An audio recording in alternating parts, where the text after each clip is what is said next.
ADHD stands for Attention Deficit Hyperactivity Disorder, which is a recognised medical condition with specific symptoms. ADHD is a behavioural disorder where the brain develops and works in a different way from those not affected. The key symptoms of ADHD are inattention, impulsivity, and hyperactivity. But these occur in every child from time to time. But when they are persistent and impact on daily functions, then that is when we need to investigate a little bit more. I work for Healthy Young Minds, HYMS, and in Stockport ADHD services, we are working towards a seamless process across the HYMS, paediatric ADHD clinics, and the adult services. I'd like to introduce two people you can see on video. This is Katie, this is my daughter. She has a diagnosis of ADHD, and Helen, who is a parent of two young people in our ADHD service. Katie, would you like to tell us a bit about your journey? Yes, absolutely. So I'm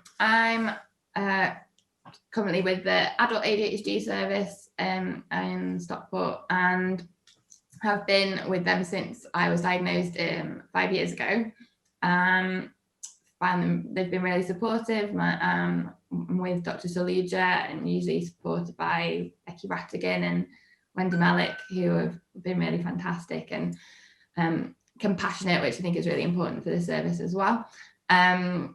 They've helped me all the way through and helped adjust medications and things through quite a difficult, at the times, sort of road through pregnancy and various processes during that 5 years I've been diagnosed. So really helped and adapted and adjusted around all of those things. And also been really supportive during this COVID period, and seemed really professional, adapting to that and providing the services all the way through by phone calls, and really great going in. I've gone into clinic a couple of times just for observations, and they've been really carefully done and really professional, really impressed with them.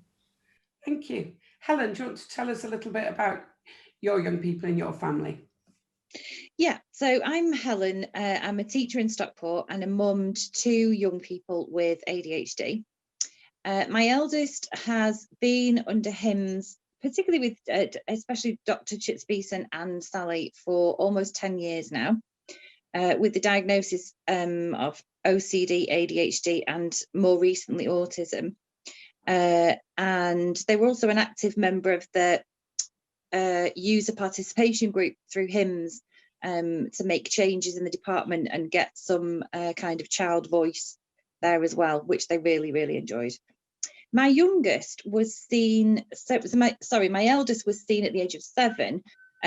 My youngest was only seen last year at the age of 13. To me, no massively identifiable ADHD markers, apart from huge anxiety, quite low mood / depression, and struggles at school. I'd kind of put it down to teen worries. But then I read a research article on, obviously, ADHD girls often get missed, and that they can present with anxiety initially. So I spoke to Sally and said, what do you think about this? She said it's definitely worth getting checked out, especially as ADHD is in the family. So we were referred from our GP through to HYMS and had an initial consultation for my younger daughter, and a QB test, and the results were very clear. She did have quite severe ADHD in all areas, and literally 2 weeks after that, lockdown happened. So I did think that everything would just stop, as everything else did stop, but it didn't. We had one appointment that was postponed. That was with Dr. Jobling, and that was quite understandable. It was right at the start of lockdown. It was kind of beginning of April time. But during lockdown, we have had our first appointment with Dr. Jobling. She prescribed medication straight away. that's really starting to help my daughter, especially now they're now back at school. We're beginning to see how that's helping her to improve and be less anxious. During lockdown also, Sally contacted me regarding Katie writing a book. Sally knew that Tilly was a great artist. It's kind of her therapy, always has been, something she goes to if she's worried or stressed about something. And I've been initially a little bit of a go-between, passing messages to my daughter and then back to Katie. But my daughter's confidence has grown massively, and now I'm not even needed. So they're just talking to each other now and collaborating on this amazing project, which is great. Thank you.